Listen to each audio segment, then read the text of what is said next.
Bonjour à tous, bon dimanche en tout cas. Que le Seigneur dispose vos cœurs et vous fortifie et mette la paix sur vos maisons. Je vais vous faire un petit partage dans 2 Timothée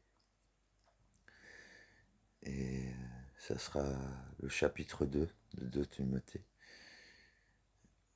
du verset 1 jusqu'au verset 7. Seigneur, je te remets cette journée entre tes mains. Je te remets nos vies, nos cœurs. Je te remets chacune de nos situations. Je te prie que, Seigneur, tu centres nos vies sur toi, que nous attachons chaque jour encore une fois à toi, que tu sois au centre de toutes nos préoccupations et de toutes nos organisations, Seigneur. En tout cas, que ta paix soit en nous, que tu viennes nous fortifier, nous restaurer et nous guérir encore, Seigneur, et nous remplir de ton amour, de ta joie. Je te rends grâce encore une fois pour tout ce que tu as déjà fait, car tout est accompli comme un certain pasteur prêchait juste avant. Oui, tout est accompli. En tout cas, aide-nous, Seigneur, à nous centrer que sur toi, et que tout dépende de toi, Seigneur, et qu'on reconnaisse ta présence à travers toutes choses que tu as créées. En tout cas, que ta volonté s'accomplisse. Ainsi soit-il. Amen. Je vais vous lire le petit texte dans 2 Timothée. Le titre, un fidèle soldat de Jésus-Christ. Toi donc, enfant, fortifie-toi dans la grâce qui est en Jésus-Christ. Et ce que tu as entendu de moi en présence de beaucoup de témoins, confie-le à des hommes fidèles, qui soient capables d'enseigner aussi à d'autres. Souffre avec moi comme un bon soldat de Jésus-Christ. Il n'est pas de soldat qui s'embarrasse des affaires de la vie. Il veut plaire à celui qui l'a enrôlé. Et l'athlète n'est pas couronné s'il n'a pas combattu suivant les règles. Le laboureur qui peine doit le premier à recueillir les fruits. Comprends ce que je te dis, car le Seigneur te donnera l'intelligence en toutes choses. Voilà, ce petit texte, encore une fois très révélateur de comment nous devons agir et comment nous devons nous comporter. Il faut se centrer sur Jésus. Et malgré toutes nos épreuves, malgré toutes nos incompréhensions de certaines de nos vies, il faut toujours le mettre devant. Parce que si vous ne le mettez pas devant, c'est l'ennemi qui passera devant. C'est l'ennemi qui passera devant dans votre cœur, c'est l'ennemi qui se placera devant dans vos situations, dans vos problèmes ou vos blocages. En tout cas, il n'y a pas d'autre solution.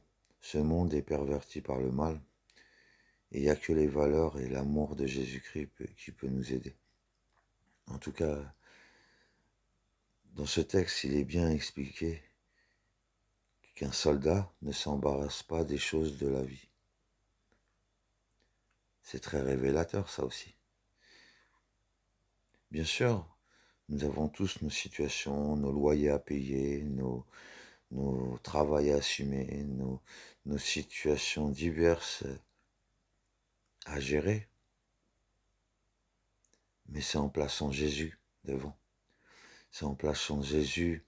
Et placer Jésus, ça veut dire appliquer ses valeurs, appliquer son amour, appliquer sa justice, appliquer sa charité, sa compassion. Encore une fois, ces valeurs-là, il faut qu'elles soient toujours en nous. Pour qu'on puisse au moins écarter le plus possible le mal et les soucis de cette vie. Mais sachez que aussi, on est dans une guerre spirituelle qui se voit pas, qui se voit bien sûr avec discernement, mais la majorité des hommes ne voient pas qu'on est dans une guerre.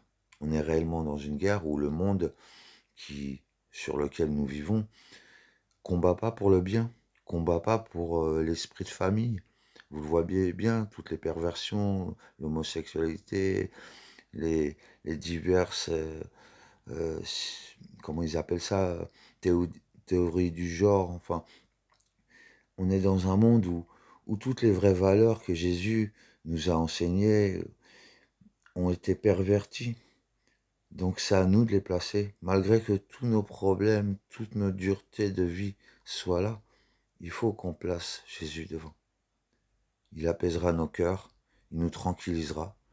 On n'aura pas forcément tout de suite une réponse. Bien sûr, on veut tous une réponse.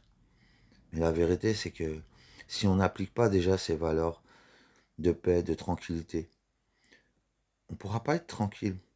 On ne pourra pas être serein dans nos épreuves. On ne pourra pas avancer parce que nos yeux regarderont à côté au lieu de regarder le chemin que le Seigneur veut nous montrer. En tout cas, je vous souhaite une très belle journée. Que le Seigneur soit au centre de vos cœurs, de vos vies. Que ce qu'il vous a enseigné, ce que vous avez appris de lui, si vous aimez le Seigneur, efforcez-vous d'appliquer lui en premier pour toutes vos situations. En tout cas, je vous souhaite une belle journée encore une fois. Que le Seigneur vous fortifie, vous guide et vous conduise. Ainsi soit-il.